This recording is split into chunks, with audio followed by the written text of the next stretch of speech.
Hello ആ cable കടക്കാരനല്ലേ? ഞാൻ ഷാജി ഭവനിലെ ശോഭയാണ്. ഞങ്ങൾക്ക് കേബിളൊന്നും വേണ്ട, വന്ന് ഊരിക്കൊണ്ടുപോ.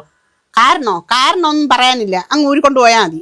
അല്ല പിന്നെ അതേ മോളെ, എന്തിന് കേബിൾ കാണുന്നു? നമുക്ക് ഇതിലെ റീല് കണ്ടാ മതി. ഇനി നിങ്ങളെ പോലെ ഞാൻ റീലേ കാണുന്നുള്ളൂ. ഓ നല്ല രസമുണ്ട്. അയ്യോ അയ്യേ അയ്യോ, ഇതെന്തിനു കാണുന്നത്? അയ്യോ അവള് തന്നല്ലേ ഇതിലും. അയ്യോ തുണിയില്ല. ഇതൊക്കെ ഉണ്ടല്ലേ ഇങ്ങനെ തുണിയില്ലാത്തവർക്കാണ് ഇപ്പൊ അവാർഡ് കൊടുക്കുന്നത്. ആ തുണിയുള്ളവർക്കൊന്നും അവാർഡില്ലേ? നല്ലപോലെ അഭിനയിക്കുന്നവർക്കൊന്നും അവാർഡില്ല. അയ്യേ ഇത് കാണണ്ട, മാറി പോകുന്നില്ലല്ലേ, മാറ്റിട്ടോ അവളെ കാര്യം തന്നല്ലേ വരുന്നതും.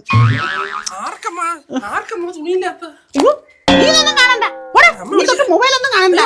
ആമ്പിള്ളേര് പാഴി പോവാൻ പോയി കേബിൾ വലിച്ച് മൊബൈലിൽ എല്ലാം വൃത്തിയെടുപ്പാ.